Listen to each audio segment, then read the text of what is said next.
If we know time interval, acceleration, and initial velocity, what can we do? Don't look down here. Stop the tape or stop the playback and see if you can determine what we could find from delta t, a, and v naught. Now, assuming you've done that, if we've got delta t and a, we can put those together to get delta v. We couldn't put delta t together with v naught and get much of anything. We could find out how far the thing would go if the velocity remained the same, but we're not going to have that if we have a non-zero acceleration. So delta v, again, we just multiply our acceleration, meters per second, by our seconds of time interval, and we get our change in velocity. Change in velocity, then, with our initial velocity gives us our final. We simply add the change to the initial, and we get the final.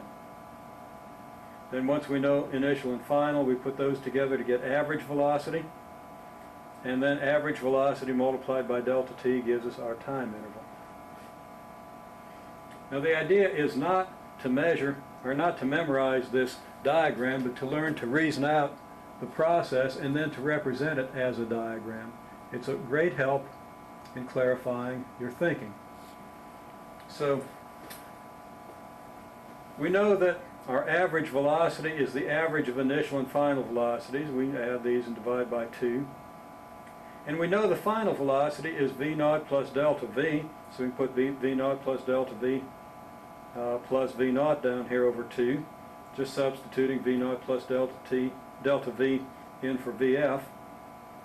And then we can simplify that. V naught and v naught gives us 2v naught, and delta v, we recall, was our a delta t, so we can put that down here, and we end up with v bar as 2v naught plus a delta t over 2.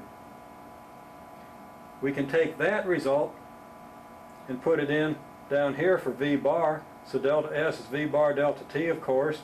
It's going to be, well, v bar is going to be this expression. We substitute that in and multiply it by delta t, and we get this expression. Remember that when we multiply this expression by delta t, we have to distribute the multiplication by delta t throughout the expression. And we also have to distribute the division by 2 throughout the expression. So 2 will go into 2v naught and into a delta t, and then into what we get when we multiply by the delta t. The result of that process, and you should work that out, is going to be v naught delta t plus 1/2 a delta t squared.